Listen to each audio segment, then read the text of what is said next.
Ladies and gentlemen, boys and girls, welcome to this week's episode of the TLDM Podcast, a podcast by two DMs who play in and share in the same world. We are talking this week about, I'm Alan, by the way. Ah, man, I was and doing I'm so good. Tyler. Take it over, Tyler. We're talking this week about our fans. Those of you out there who listen and comment on our social media. You wanted answers from us, we're going to give them to you, and questions that you'll need to answer at home. This is a follow-along. We're also going to be talking about Xanathar's Guide. Because it's great. It's great. It is great. It's short, I think, and there is definitely some filler in there. That's my only critical... What do you think the filler is, Alan? Well, there's the name several lists? pages of name lists, and there's some other tables that are they're so grainy and small and flavory that it feels like you'd be better served just making stuff up as you go than trying to flip to the table and roll on it. Although, to be honest, here's one thing I'll say about the name list. Looking through it, the gnome, elf, those name lists, I think are okay, whatever, who cares? But the fact that they have human names and they're based from real human cultures, here are 100 Egyptian Arabic names or Egyptian names is what a great way to help people avoid being problematic and weird. To be oh, I'd like to have a Native American sounding name, but I don't want to just come up with one because it will sound I don't want to be offensive. It'll be just me doing an impression of what I think a Native American name sounds like. And then it's there isn't Native American, but Mesoamerican was I guess actually what I was thinking about. And then just getting to be ooh, I'm going to be a Muxley, and being I don't need to worry. D&D already told, the Wizards of the Coast told me that this is an acceptable first name. Yeah. That's fun. But so that kind of thing to me though feels less, and that's all stuff, if you wanted a Mesoamerican name, that's Googleable. You know what I mean? That's not sure. That's not content to me. Yeah. But that said, with that criticism out of the way, what's in the book is truly great. It is truly great. Yeah. If any of you who listen to this podcast were thinking about Xanathars and on the fence about it, allow me to push you off the fence and land with a sickening thud that breaks your legs on the side of purchase, because nothing will heal your broken fence legs better than Xanathar's Guide to Everything. I will say it will completely break your heart if you're one of those people who bought Sword Coast's the Adventurer's Guide. Skag looks like ass compared to this. Yeah. But they're both Wizards products, so no matter who comes out on top, at the end of the day, it's D&D Wizards. wins. Yeah. We tweeted out recently asking people... Well, actually, before that, we should just cover our basic stuff of campaign recaps. It's been so long since we've played in either game that I sort of forgot that's a thing we've done. So let's recap your campaign. I don't think we've played since... the last time we recorded. We recorded, and then we'll recap my game. Where I haven't played, but I think stuff has happened. Oh, right. Yeah, you weren't there for it. I wasn't. I was in Toronto, which I also heavily recommend. This episode is going to be mostly me recommending things. Yeah. In the last game we played, which was 3 weeks ago at this point. No, 2 weeks ago. Doesn't matter. You don't care about that at home. We had, this was our first session after our sort of session 0 reset of the campaign. And truly, they just went shopping. They just wandered around and bought stuff from different places and interacted with the people in the town that they were in. It's called Bedavad, I think, something like that. Yep. And it's just a resort. It's Perth, Australia was what we decided it's the closest to, just a beach town that loves volleyball. And it was interesting because it was, I hesitate to say this because you weren't able to be there. It was super fun and very, I'd rather that than everyone have a shit time. Very little happened. It was just people buying stuff. And I had printed out one of the many homebrew charts for here's a chart to help randomize what stores have what and how much it costs and everything. And so it was just letting people roll on it and letting them do persuasion checks and stuff. And we also, each player player had a store that they had a personal connection to. So, like, I think Matt's character always hung out at the adventuring store just looking at stuff. And so it was fun having him go in and be like, oh, the owner is kind of like this, or like the person that I always interact with here is so-and-so. They sound like this. This is their, like, just fleshing out the world. And then I think we ended on a cliffhanger of they left town. They traveled for about a week with nothing really happening because they decided to go along the coastal road. And then they encountered a merchant's wagon that had been pulled off the side of the road. The horse is dead and blood going into the surf. And it was truly just me being like, I don't know, we have to end this session and I just want to make something happen next week. So it could very well be that when we play next, that it will just be like, they died of natural causes. I hope that's what it is. Yeah. They bled naturally and walked into the sea. Yeah. As natural people do. Yeah. It might just be that they got a disease, or that they just went swimming and their horses got killed while they were out in the water. Apologies for the siren sounds, if you can hear them. I live in a neighborhood where people just have meth labs and they burst into flames constantly. Is that true? I don't know, but I assume. Wow. Speaking of segueing, this is a great chance for me to talk about the feats in Xanathars. Which some people were talking about being excited about, because I have retooled my new character, Srad, who's taking over for my dead tiefling. I've retooled Srad a little bit based my dead Warforged. Your Warforged. My Warforged who never was, thanks to a change in the timeline. Yep. But I'm taking the Prodigy feat because I like playing Grapple Daddies, and I wanted that athletics expertise real bad. And I think Prodigy, something I will say about Xanathars on the whole that I really enjoy, and a lot of people are interested in, the expanded spell list. We had some people asking about that on Twitter. And some of the new subclasses were also a thing people were interested in. But I think between the feats and the subclasses, the game is really Wizards is really just throwing us ways to build like just as granularly as you want it to be. Yeah, there's so many options now. So, like, I wanted to play a guy who mostly grapples stuff, but he's really, honestly, mostly a chef. Like, so by grabbing Prodigy allowed me to kill 2 birds with 1 stone because I was able to add another tool proficiency. And then cook that bird, both birds. I killed the 2 birds with 1 stone that I threw very hard with my athletics expertise, and then I grabbed the birds and I coated them in a delicious beer that I brewed, a beer batter that I brewed with my brewer's proficiency, and then cooked with my cooking tools proficiency. So adding all these, like, the tool proficiency stuff is super cool. The feats are super cool. But what they really allow you to do is sit down and be like, to imagine your hero first, or like who you want to be first, and then go through the PHB, go through this book, go through Volos, and kind of like put the puzzle pieces together to make the person you want to be, which I think is super cool. Yeah, the only thing that it's interesting because it is like, for me, what it feels like they are doing is going through and being like, cool, now that we've gotten the base of this, now what were the fun parts of 3.5 and how can we sneak them back in? Because it is much more, it is like, in terms of 5e, Xanathars is pretty crunchy, but in terms of 3.5, it's still like, wow, this is so easy. The only thing with the feats is they're racial feats, but it still follows the normal thing of like, I don't know. It always feels weird when you can't do your character concept at level 1. Especially if it's based on a racial thing, because you get to pick your race at level 1. So it's weird if you're playing a tiefling.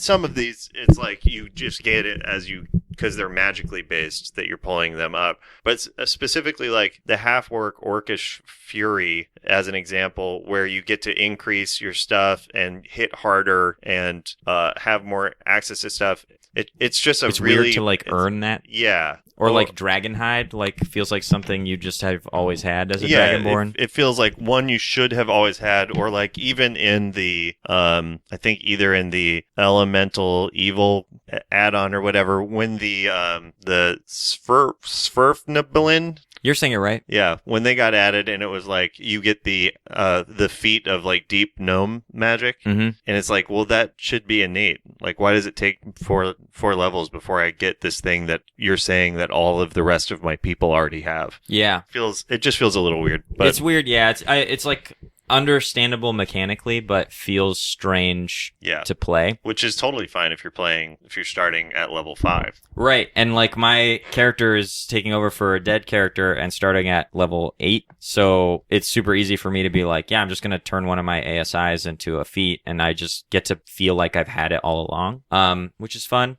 More specifically though, some people were asking us, they said, you know what, I'm gonna read names too. Oh, name them. We're gonna name you. We're gonna shout out at you.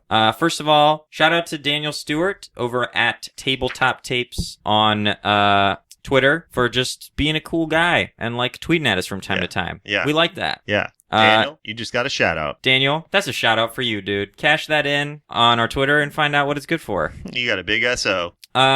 Brian at, oh boy, Carathon. I don't know if I'm pronouncing that correctly, but I'm going for it anyway. Would love to, in quotes, hear about the new mechanics, i.e. traps, downtime, etc. He also says he has a soft spot for warlocks and bards, so hearing about the new subclasses, spells, and invocations will be fun too. I think something Xanathar, we talked about this when we were going over the UAs as they came out, but something that I think Xanathar's does really well is buoying or enabling blade locks.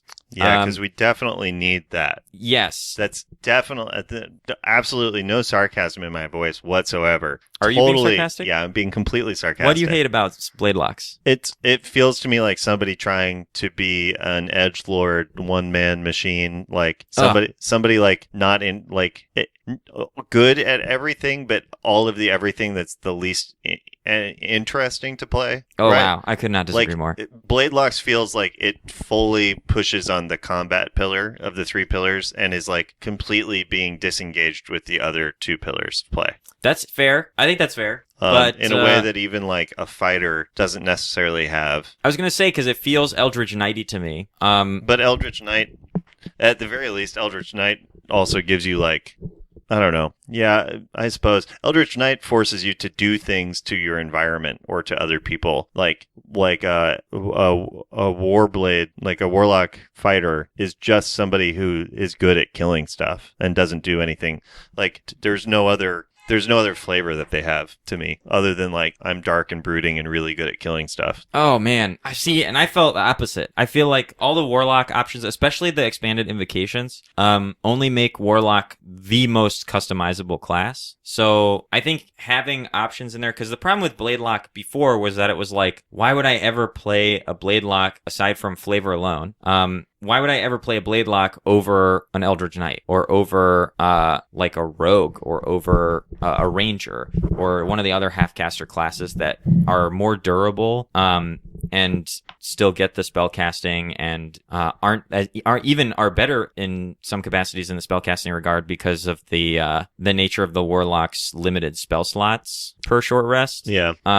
So I like that the invocations now are so wide that you can really build a warlock who's like hyper specialized if you want, or you can put together a character with specific traits that you really enjoy. Like I'm always a big fan of taking, and now we have the grasping Eldritch Blast that pulls as well. Yeah, that's so like pretty taking cool. pull So and you're push essentially is like a super sorcerer. cool. Yeah, not a sorcerer, a scorpion. Yeah. Get over here. I love that. Like, Yeah. I love the idea of like you basically just have like telekinesis, right? You're just shoving stuff around, While and I also think that's hurting them. super fun.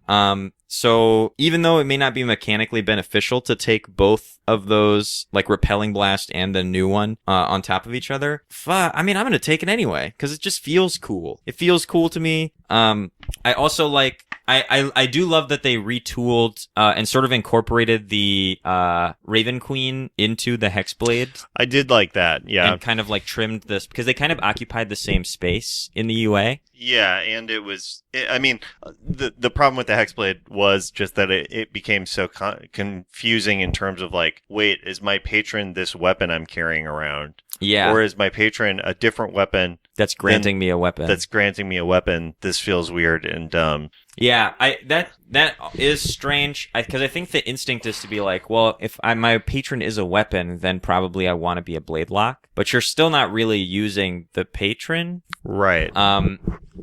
So, however, the Hexblade abilities I think are super cool. That like lasting hex is really neat. I like the idea of building like a boss killer style character where you're like, my role or like what I like to do is when a big thing shows up, I shred it. And I'm garbage against crowds and I can't get hit a lot, but if there's a single giant boss, I can really like fuck up its whole day.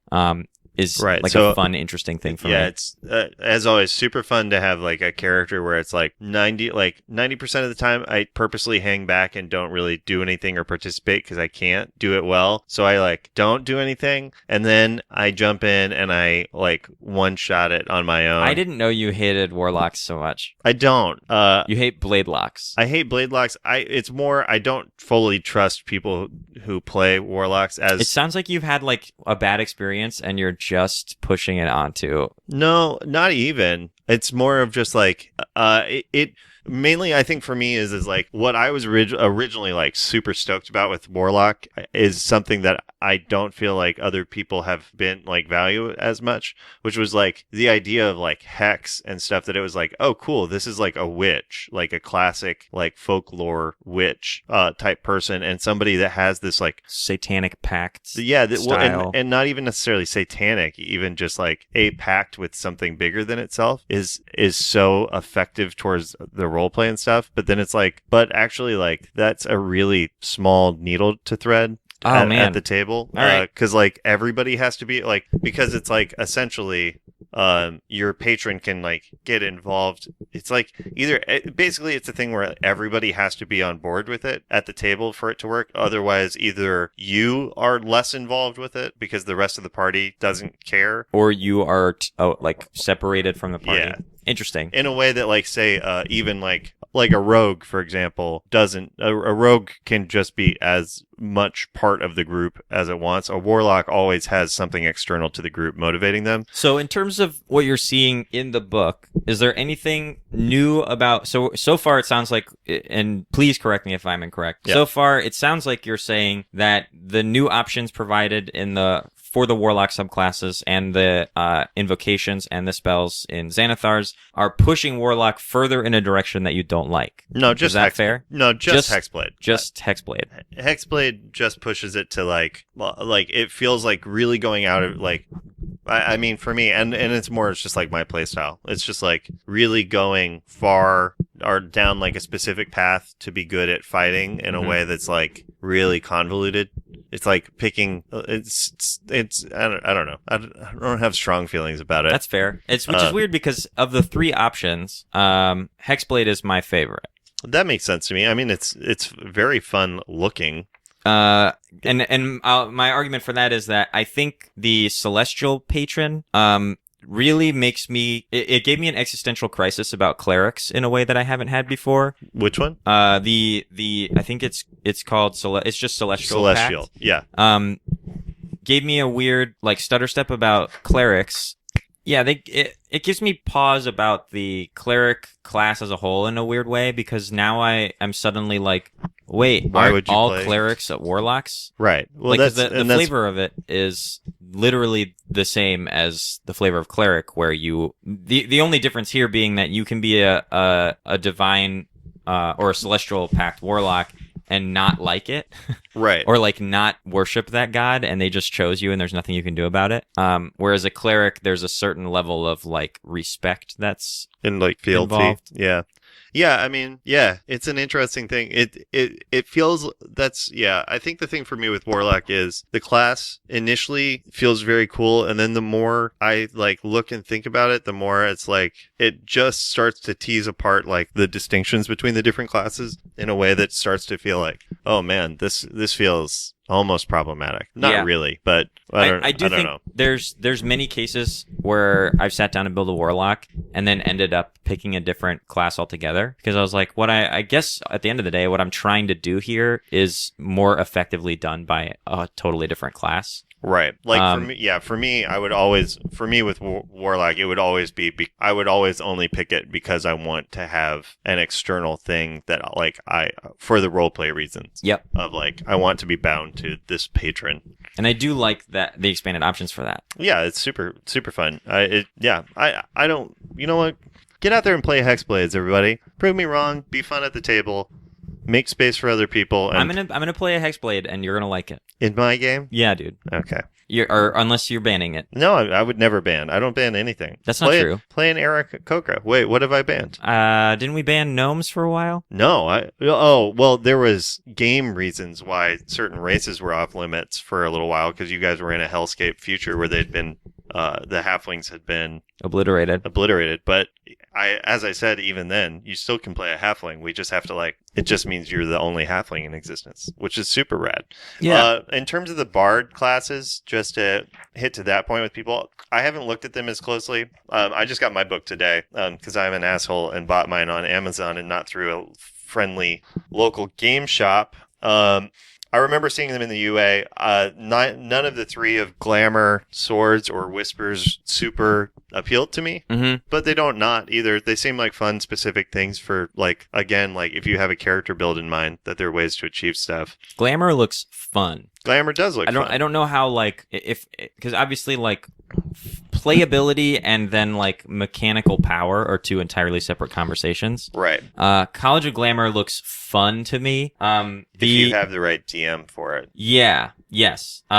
Which I would argue between the two of us, we do. Yeah, same. It just seems really fun to me. The only problem I see with bards, and I think bard stands to benefit the most from the expanded spell list because of magical secrets for the College of Lore, which I've already seen people talking about. Oh dang, I can't remember what spell it is, but there were a couple of spells in particular that I know there was some buzz on the internet of damn, this is a bard spell. It's not on the bard spell list, but no, every bard is going to take this. The only complaint I have about the expanded bard stuff in here is that it feels like College of Swords and College of Valor kind of step on each other a little bit. Yeah, I would agree. Which I guess it depends on what kind of, we're talking about specialization. If you're looking for anything specific, there's reasons to go one way or the other. But I also think College of Whispers is super interesting. It feels roguey to me. It feels like a better arcane trickster to me. Yeah, I think that's what it is. I mean, that's what I think, Bard as a whole is, as a class, is essentially, magical rogue. Yeah, we make a magical rogue that's all super fun. Yeah, the Valor, to me, feels like when you want to play, a classic Skald, a barbarian bard, you play a Valor bard. And Swords feels like when you want to play a fighter bard. Yeah, or the guy that got his head crushed in Game of Thrones. You know? Yeah. No, he's totally a swords barb. Yeah. Or I guess a spear barb. Yeah, absolutely. Moving on, we have another question. Can I ask you a question before we move on? Yeah. Of all of these new subclasses, which one's your favorite or the one you're most stoked about? Oh boy, of all of them, I'm actually really looking forward to playing the Guardian Barb. Oh yeah, the Spirit It's Guardian? a fun, barbarian barbarian that I think is really interesting. I almost, whenever I take fighting styles, if I'm playing a classic, it's a fighting style. I almost always take protection. And it just feels like a fun way for me to get to play a barbarian who feels more group oriented than rage run in slash, which I already like to do. So widening the options feels really fun to me. I've also, full disclosure, I've never played a paladin in 5e. I just haven't done it. And I'm really interested in liking that conquest paladin. Oh, interesting. I just think it looks cool. It just feels cool. Yeah, that's very funny because I think you get a real like a Black Knight vibe from it. Yeah, because I think for me, my favorite of the subclasses is Oath of Redemption. Interesting. The chance to play an effective pacifist is so fun to me. Like, and I like the original UA for it was so sickly over. Oh, it was crazy. But I like the idea of you can give yourself a persuasion bonus to like talk your way out of situations through just the power of like your belief in peace. There's something about that I find very entertaining. Like, it's weird getting bonuses to not wearing armor too. Yeah. That are like really interesting. Yeah, like mainly with it, I like that you can now play a pacifist and not be dragging down the party by like removing a player essentially from combat or anything. That always feels fun to me. Beyond that, the other one, like the Inquisitive Rogue is a blast to play because you just get to be like a little Sherlock Holmes. Yeah. And that's super fun. Let's Anyway. talk magic items. Our good friend Simon Mecha Turkey, aka Watch out, T Givings. aka at Lucha Libres, on Twitter, wants us to talk about the new magic items! Exclamation points. No big mechanics, just weird effects, as it should be, in his opinion. Which I agree. Yeah, I think there's loads of magic items already that are like do all kinds of stuff mechanically, and I think more important to me than the fun and super flavorful magic items that are in the book, looking at you, Cloak of Billowing, which is clearly the coolest. Yeah. And like adamantine weapons, I think are super interesting because they don't provide combat bonuses. Oh, I haven't seen those yet. Adamantine weapons give you bonuses to hit or break objects That's rather cool. than doing anything like extra damage wise. Which is very smart. Super cool. I think, yeah, opening up the design space for stuff like that is neat. And more importantly, I think that to tie back to another question we got on our Twitter feed, 2 birds, 1 stone, cooking them up, is what new of the downtime mechanics we think are interesting. Crafting is completely overhauled thanks to Xanathar's, and I think Finally. in a positive way. Yeah. Creating magic items makes so much more sense and is so much less resource consumptive now. And opening the door to easy, like, first level spell / cantrip level magic items makes so much sense. There's so many, like, low caliber wizards and shit rolling around in the world. Yeah, get and those of course they're hedgies just doing stuff. Yeah, exactly. What are they doing with their time? Of course they're building, like, cloaks of billowing and, like, testing their skills creating magic items out of the level of spells that they have available to cast. Yeah. So I think it's not only super fun to have these items in here, it's also super flavorful and providing a means for players to craft items of a similar power level and beyond, in a way that doesn't cost like thousands of gold and hundreds of downtime days is great. Yeah, I agree. Yeah, I think it's very fun. The other the thing with like the magic items that they have, like the common magic items and stuff, is that they all again kind of recreate some of the fun of 3.5 where there was, or like Pathfinder where there's just so many items that it's like really fun, almost more fun because like the Cloak of Billowing or the Dread Helm where your eyes glow red when you wear it is like, that's, as a DM, that's super fun to give out because it's like, I don't care, like find a use for this because there isn't one inherent to it. And I think like the original DMG was missing a lot of those items, cause they just didn't have it. So it helps for like what Xanathar is giving us with these items helps to flesh out all of those worlds that aren't really low magic items, which is sort of the assumed default. Although in practice doesn't seem to be that way. Like people love loot. So, and the fact that they're like by level 10 or level 11 you should have like 100 magic items or something, I think was one of the guides in this. In this? Yeah, I think so. I missed that. I like that rule. It says, start handing them out, Mr. Stinge. Yeah, awarded by tier so once you hit level 11, you should have 24 minor items and 6 major items as a party. I mean, yeah, start giving us some stuff. Me? Yeah. I gave you guys stuff. Yeah, but now we're back in time. I know. We lost all of our things. Well, everybody else bought new stuff. But I wasn't there. Oh, you should, yeah. Let me find some stuff in this cart, this bleeding cart. Oh, yeah, maybe. Cool. It's full of pamphlets. Are they magic pamphlets? No. I don't care what they do. No. All right. Well, they advertise. They advertise for the magic items? No, they advertise for Flaren. Flern? Yeah. The town? Yeah. I don't want to go to Flern. I just came from a resort town. I'm not trying to go to Flern. Yeah, you specifically are trying to go to Flern. Yeah, because my castle's there. Yeah. Whatever. Anyway, yeah, so I'm excited about that. Anytime they add magic items, I'm excited about it. I don't design a lot of magic items myself because I always get worried about it being useful and about it being OP.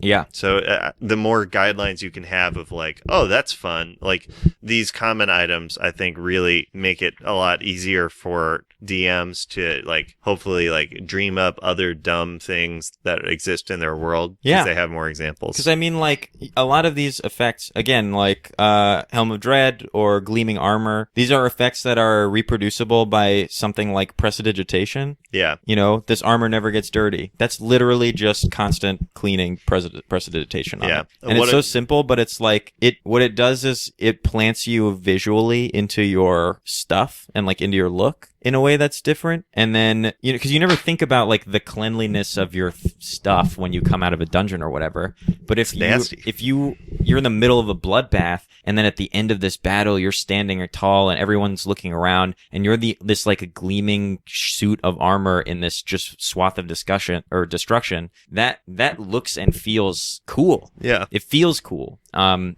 I think that adding a lot of items that have the flavor potential to make you feel cool or feel heroic without doing anything mechanically is super interesting. Agreed.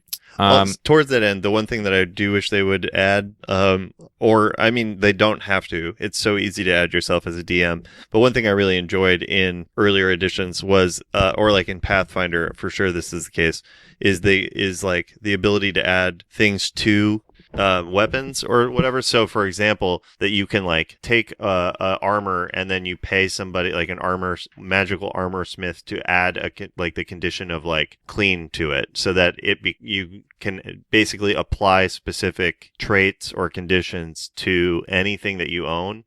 As opposed to buying like the magic has to be in it. It can be applied to it. It was always super fun to me just because then you can design these like outlandishly specific weapons and different things. And like instead of like having to find a +1 weapon, you get to just upgrade your existing weapon, which is always way more fun to me. It's more fun to just keep a thing and then get to make it be the thing you want it to be. Yep. Let's talk spells. Okay. I have already dropped my phone. But someone on Twitter named... Give him that SO. Here we go. Big shout out to you, Sylvan Studies. Ooh. Whose Twitter handle is @Sylvan Studies. Thank you for that. Simple and direct. The spell list is a pretty good topic, says Sylvan Studies, as it affects a lot of players. Not a question, but guess what, buddy? That's one shout out point to you. Yeah. I agree. The spell list, arguably the thing that people will jump to first. So you agree that it is interesting and that it does affect a lot of players. Yes, so I think that's all we need to cover on that. Yeah. But go for if it. you want, we can dive a little deeper into it. I would love, you know what, Alan?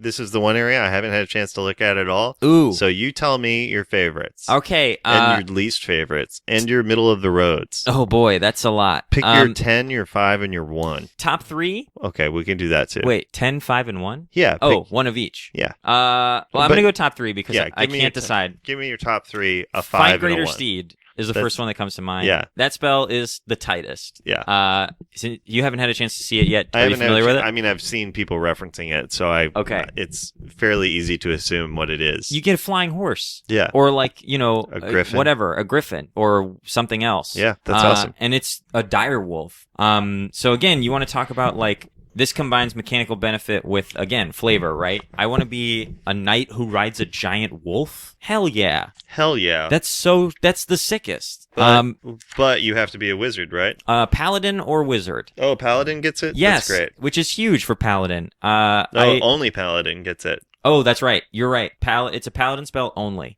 And I think that's great. Yeah, I think that's it's pretty cool. And super flavorful, and opens up so many doors for like cool shit you can do. You know what I mean? Like Paladin doesn't get access to fly. They don't get access to other stuff, like utility stuff. And it's such a cool combination of like flavor to be able to ride a Pegasus around. That is pretty cool. And also mechanical utility, right? I'm going to hop on my flying horse and save a bunch of people by taking the fight to the dragon in the air is rad. Or like we need to get across this chasm or the ground is crumbling out from under our feet. I summon my greater steed and I throw this child on its back, and I plummet to my death and the child escapes and I'm memorialized forever as a hero.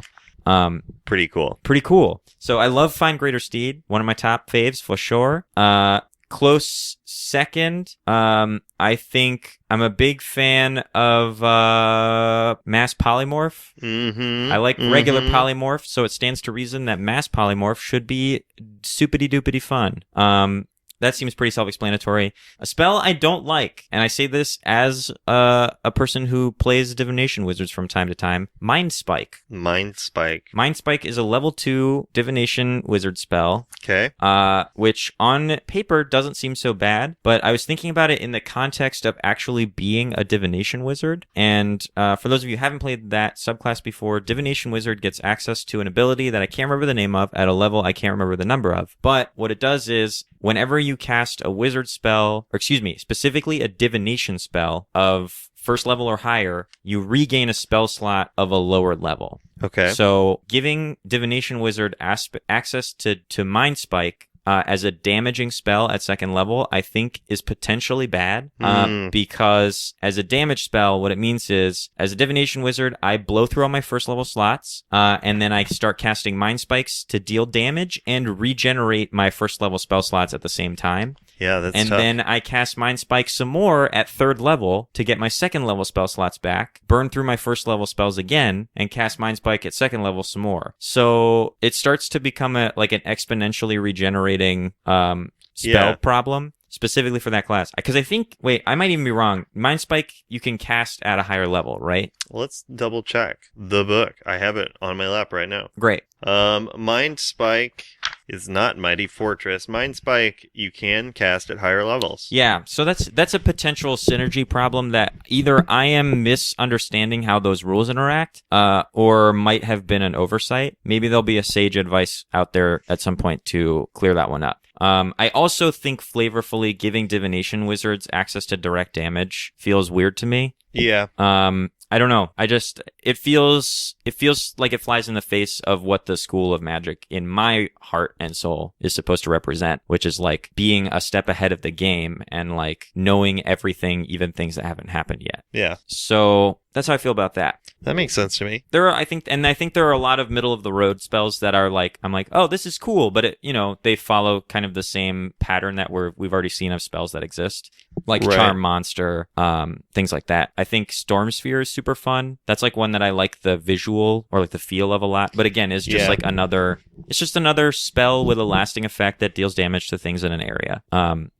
So that's how I feel about the spells. I think the expanded spell lists are great. And I'm sure for those of us who are already playing characters that, we're like level 9 whatevers, and we're not looking to go back and retool our characters or reclass our feats or anything, being able to gain access to new spells as we continue to level in existing campaigns, opens the door to a lot of new fun stuff. Yeah, I agree with that. Anything jumping out at you? Well, browsing through here, one thing I will say is one of these is really horribly named. The spell on page 164, I think. Yeah, Shadow of Moil. Yeah. That just seems weird. What's wrong with it? Isn't a moil the person that performs a bris? Yeah. It's weird because it doesn't have anything to do with a bris. And I feel like it should, if it's the Shadow of Moil. Is there some kind of like circumcision-based damage that's happening? No, flame-like shadows wreath your body until the spell ends, and you have resistance to radiant damage, and then you deal necrotic damage and stuff. It just doesn't seem to have any relevance. I'm not sure if I should be offended or not. I'm not. I don't feel it. I'm not feeling it. Okay. I give, on behalf of all Jews, I give this one a pass. Oh, I'm sure Wizards of the Coast appreciates that. Yeah, I mean, there are some fun, like the demon summoning stuff, I think is super fun that they included. They don't that. obey you. Yeah. Is super interesting. I forgot about all those. I'm really happy that they've brought back Transmute Rock and and mud, like Oh yeah, mud to stone and stone to mud, is just fun for wizards building stuff. Also, Grundor's gonna fucking shit bricks over that if because he's he loves molding earth. Assuming he's able to get to that. As I told you, Tiny Servant is personally very exciting to me. Oh yeah, you already know what I'm most looking forward to in there, which I can't believe I forgot about. What? Create Homunculus. Yes, that looks very fun. And Tensor's transformation seems stupid. Stupid? But, like, in a fun way. Like, because it essentially makes you a very good fighter for 10 minutes. Mm-hmm. But you have to be at, like, 11th or 12th level to do it. But it makes you insanely good at fighting. Here's a fun combo I'm thinking about for all you level 18 or 19 wizards or whatever and above. Throw this one at your DMs next time you're in a big fight. Animate objects, create a bunch of tiny CR 1/8 creatures, or have someone else in your party do that anyway. And then mass polymorph them into Tyrannosaurus Rexes. Ooh. And let them run amok on your DM's bad guys. That's pretty fun. Yeah, that's a fun combo I've been sitting around on. I'm sure there's many others that exist that are probably more or equally fun/busted. Here's a question for you out there in the Twitterverse and elsewhere. What spell combos are you most looking forward to based on the new spells released in Xanathars? Yeah, that's a great question. What game-breaking bullshit have you been able to put together from the new stuff and content in these chapters? Yeah, I want to know. Also, I will say one other thing. Dance Macabre finally makes the necromancy wizard useful and like good at being a necromancer, since you can animate like 5 bodies for an hour. Yep. That's suddenly cool. That's suddenly very cool. Yeah, and like something only you can do. Well, and warlocks. Actually, something someone pointed out to me in terms of synergy with that, a feat that I often considered to be horrible, Inspiring Leader. Oh. You raise 5 bodies, and then you Inspiring Leader on them for a bunch of extra temp hit points, and then you just send your little cushy army in to take some tanky damage for you while you squishy wizards sit in the back. And like, what a fun roleplay speech to give. The speech that you give to a bunch of dead guys. Yeah. They said we couldn't make it all the way to the world championship, didn't they? Yeah. Didn't they say that? Yeah. And look at us now. Yeah. And they were right. We couldn't. But now we get a second chance. But you know what? They didn't say your dead bodies couldn't make it. Nobody said anything about that. Yeah. And we're not going to give them a chance. Yeah. People fail to mention the loophole of your dead body could get there even if you can't. You know what? When people say not over my dead body, you're saying not even then. But I disagree. Yeah. Because they are gonna over your dead body. Yeah. They are gonna. They are gonna. So get your hockey pads on. That's an order. Everyone get your hockey pads on. Yeah. And now let's get out there. Man, slip around. I can't wait for when we have the hockey game. I guess the closest we got is the bird wrestling. Yeah, we'll get there. I'm working my way through twists on popular Olympic sports. Well, yeah, I'm still trying to figure out what the mechanics for our inevitable volleyball game is going to be. I'm so stoked for volleyball. It's going to be the coolest. To go nowhere. I'm actively trying to figure out how long I'm going to have your guys' sessions be, because I want to get you guys back in time because I think it will be fun to do this castle. Oh, it's arc. a race against the clock. Right, but I think it'll be fun to do that, and then to do a little mini arc that is just the volleyball season. I pictured it would happen like interludes. Like we go out, we clear castle, we come back, we do volleyball. We come back, we go out again, clear castle. That works for me. That works towards some other goals. Alan, anything else from our people on the internet? Well, there's one more that I accidentally promised in a DM that we would cover. Okay. So we'll have to address it quickly. It's a reference to a previous episodes of the podcast. Check it out. We go into some detail about alternate initiative methods, including some stuff by my arch nemesis, Matthew Colville. Yeah. I heard was recently in a bicycle accident. Oh. And Where were you? I don't remember. Where were you, Alan? I could have been anywhere. It's funny. Yeah, I haven't seen you in 2 weeks. A couple of weeks. Yeah, I wish him a speedy recovery because I'd prefer to fight him while he's at his full strength, and I've been training for months. I will also say, go check out the Dungeoneers podcast. It's a cool one. And they tweeted us to say this. They were listening to TLDM about the alternate initiative methods, and most of them sound overly complicated with minimal benefits. They also worry that our some of the alternative rest plans we were talking about could entice the players into just taking another series of rests if they roll poorly, which is something that I think I actually mentioned as a concern of mine while we were trying to figure it out. Which surprisingly in doing it hasn't come up. No, because the truth of it is, for me, is if people are going to do that, that's great for me, because then it adds to story, because then it means you guys, we have to spend like 24 hours. Yeah, it means you guys like spent 2 days in a camp somewhere, which obviously as the DM I can interrupt at any time, though I tend to prefer not to do that because I think that's a dickhead move to like break into a long rest and ruin it. But it also just was like, well, right, you can do that, so you can always be full health. But it does create a thing of like, well, but if we do this, there will be consequences because we are trying to get things done by a certain time, right, or in a place that's not secure. So, for me, it's I think very cool if people are like, we're gonna take a second day to rest, but first we need to like bunker up, and then I'm like, great, you bunkered up, you should be able to take an extra day for sure. There's consequences to that. Yep. And nobody's really done it. But our game, again, our players don't really play towards mechanical advantages. Yeah. So I guess the response, and I echo that sentiment a lot. So I guess the response directly to the concern of Dungeoneers podcast, follow them at Dungeoneers Pod and check out their podcast as well. Freebie, shout out. We don't care. It's a little tiny SO for you guys. Yeah, cash in that shout out point, Dungeoneers. I don't think people have a limit on like taking in cool new content, but if you end up completely switching and never listening to us again, and listening to Dungeoneers podcast instead, I mean, I guess I shot myself in the foot. But at the end of the day, check them out. Why not? You like D&D? What do you got going on? You like D&D, and you're not doing anything. Yeah. Anyway, so to address that part of your question, or statement, I should say, Dungeoneers podcast, I guess we would say, yes, that is a thing that could happen, but that ultimately resting doesn't really take a whole lot of IRL time. No. So the only thing it does is open up more options for you as a DM to make stuff happen elsewhere / behind the scenes while the characters are all hanging out for an extra day. Yeah, and like if they're going to hang out for an extra day, make them talk about what they're doing in that time, because that can develop into a lot of fun discovery of just like, what do you guys talk about? Yeah, you're just camping for a day. Yeah, and camping sucks. It's really boring. It's hard. Especially if you're like using camping as a way to recover from injuries. Yeah, that would be really rough. And it's specifically like camping takes a long time. Like a day of camping is forever. Yep. It goes really slowly. Yeah, you don't got no cell phones. No, they don't have a tavern to go to. They just have to hang around a little piddling campfire. Yep, practicing their cantrips and whatever wizards and shit do. But now they're better at their cantrips. The other thing, alternate initiative methods.